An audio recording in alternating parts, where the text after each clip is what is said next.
It's kind of strange to go and criticize someone for receiving an award. I mean, first of all, they might have not thought they were going to win. They probably didn't. It really isn't going to rock their boat one way or the other. And last point, it's really a popularity contest and all about marketing, which is something that they are very aware of, I would believe. So for Leo Messi to win one more trophy, lose one more trophy, it really isn't going to tarnish or embellish his career one way or the other, especially one like the best. But the problem is not with him. The problem is with the award itself and the people that voted. Look, I understand that many are friends with him and there's a great deal of respect. There should be. There needs to be. He deserves it and he's earned every ounce of it. But if you look at the numbers, if you look at the awards won, if you look at the amount of matches played, it's very difficult for me and for many others too to give an award to a player. Although, let's keep in mind, then I would kind of be going in against my first and most evident argument, which is the time frame in which this award is being it is a criteria or has as a criteria because Messi didn't play a match. Messi hasn't played a match since the month of October. So we're already halfway through January. So it's basically halfway through October, November, December, almost 2.5, almost 3 months now. Now, does that have any impact on the decision? No, that particular part doesn't.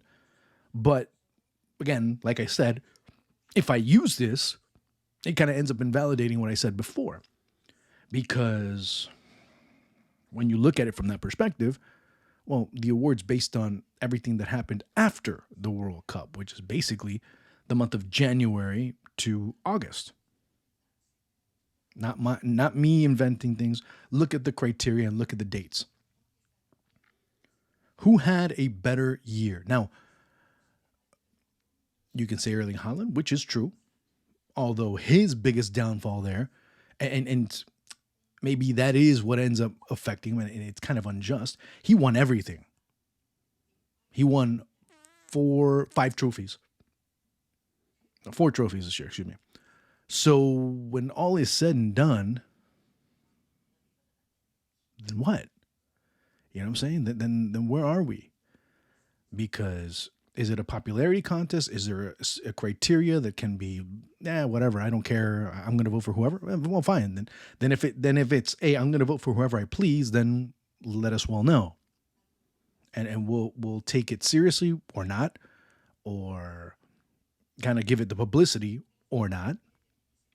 But that's where people end up not understanding. So again, it's not the people that win the trophies that are to be blamed. They go and they receive, hey, thank you, okay, fine, great, you know. I mean, it's like accepting a compliment. How can you go and say to someone, no, I can't accept that compliment from you? Because based on, no, you say, thank you very much, and move on. Mbappe is not even in the conversation. Now, like I said before, if there is a soft spot in Haaland's argument or campaign to win this award, is the fact that he played in every single final 2023 and didn't score in those matches. Is it his fault? No. I mean, finals are tight. Finals are played close to the vest, and he wasn't able to find the spaces that he usually finds. And fine, not a big deal. But he got them to that point. Now, keep in mind, again, the hypocrisy in all of this is that the same criteria that they used in saying Erling Haaland can't win an award because he didn't score in finals was also used with Messi, and that was still good enough to put him over the top sometimes. Because keep in mind that was also a time when Cristiano Ronaldo was winning Champions Leagues. He would score in some of the finals, and he would end up winning over Messi. And a lot of times, the legacy of Messi was tarnished because he didn't score goals against Chile. He didn't score against Germany. Remember that? People have a very short term memory when it comes to that. People tend to forget. People in Argentina tend to forget about those things. That let's go back to 2018 when they were insulting him and hurling insults at him and saying that he didn't feel the jersey. He wasn't Argentine enough. And all of a sudden, all of that is forgotten. Now he's the greatest player ever. Now he's the player that everybody loves and adores because he won.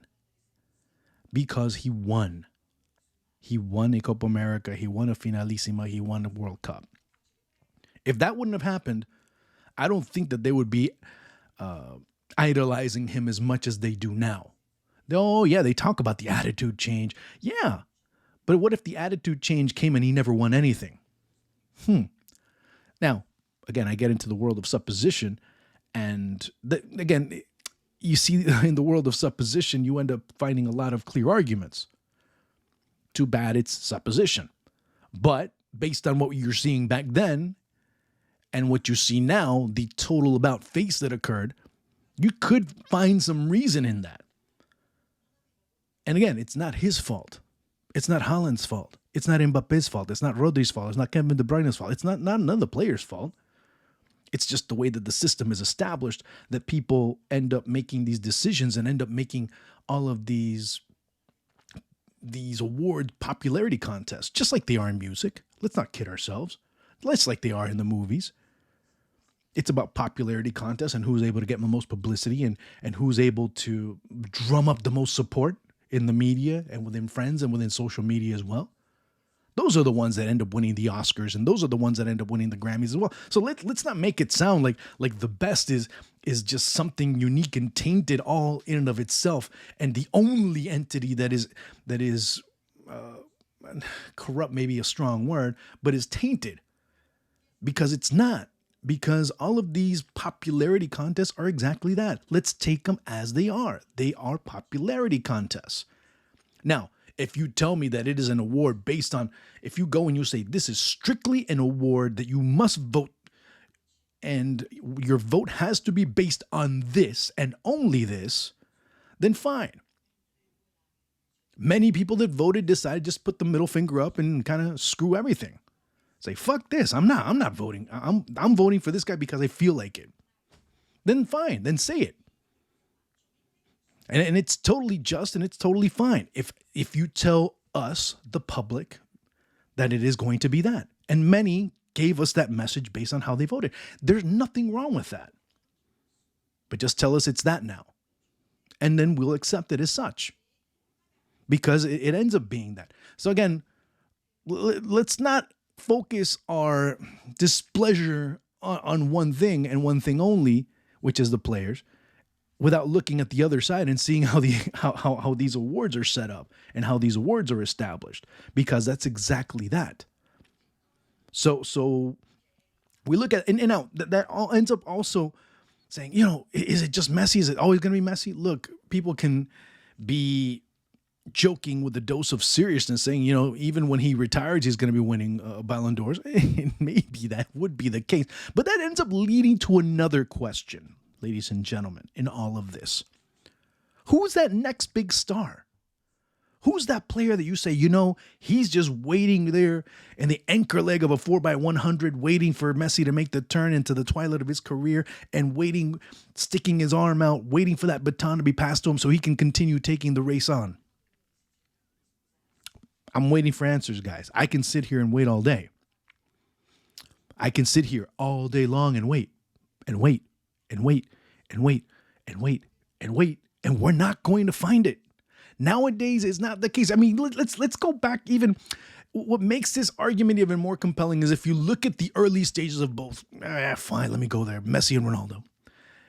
The players that they were competing, fending off during several stages of their career to not win, and for them to come away with trophies year after year after year after year after year after year. I mean, you have Luis Suarez, you have Falcao, you have Pirlo, Ronaldinho, Kaká. I mean, the list goes on. And I mean, Zidane at one point. Mind you, some were in the twilight of their careers, some were at the peak of their powers, some were just amazing to watch. And nowadays, who's that? Nowadays, who is that? Maybe it's because Rodri isn't a really marketable player. Kevin De Bruyne is not a very marketable player, despite his amazing skills and his capability of being a general in the middle of the pitch. But he's not marketable. Neymar was probably the one that many were expecting, and he, well, faded away on a cruise ship. Maybe it's Mbappe, but now he's getting to 25, 26. All of a sudden, we're waiting for him. Maybe it's Haaland, but maybe it's not. Maybe it is.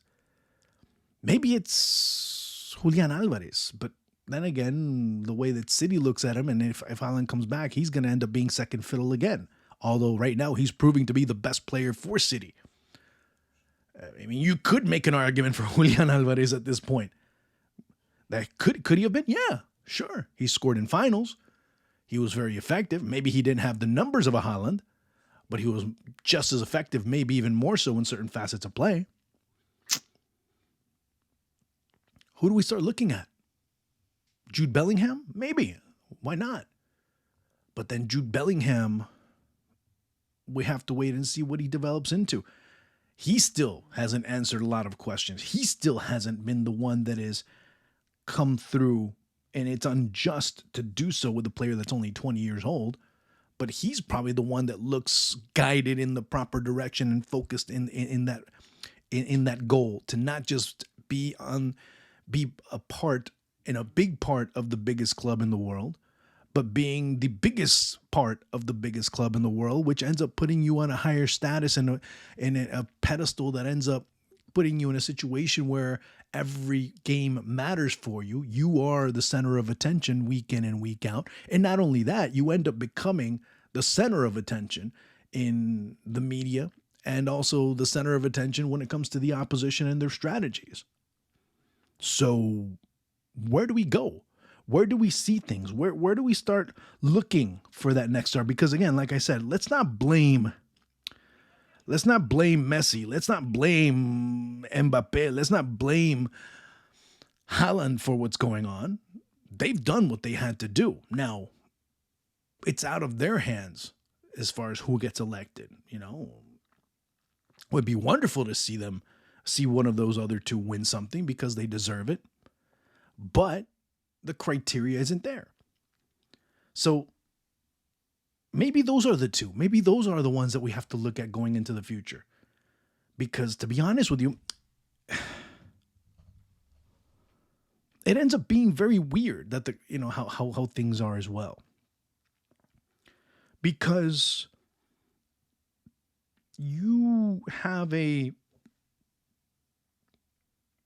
recognition where a player that won the Champions League, a player that won the Premier League, a player that won the FA Cup, based on trophies, I guess, ends up being surpassed by a player that won the French League, that won Ligue 1, and won the Leagues Cup in North America. So now the Leagues Cup ends up having just as much weight in a vote than the Champions League, than the Premier League, even for the FA Cup. So you're telling me that there's more importance in scoring in a final. So it's more important to score in a final of a Leagues Cup than it is to play in the final of a Champions League. This is what they're actually telling me.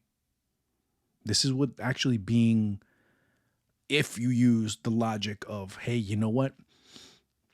It's based on merit. But yet Mbappe ends up being in third place because he did win Ligue 1. Let's be honest. So Messi, the tiebreaker, ends up being he won the Leagues Cup. That is exactly what's being said by FIFA right now. Which many are trying to say, which is a narrative that's being used by many. Hey, by the way, look at the importance the Leagues Cup has now. because the goal scorer, the MVP of the Leagues Cup, ends up being the best in FIFA. Therefore, the Leagues Cup is one of the biggest tournaments in the world. It's going to be sold that way, folks. It's going to be sold that way. Let's not kid ourselves. So, I guess it's time to completely, I would bet it's time to completely ignore these types of awards and just take them for what they are. They're just high school popularity contests. Nothing else.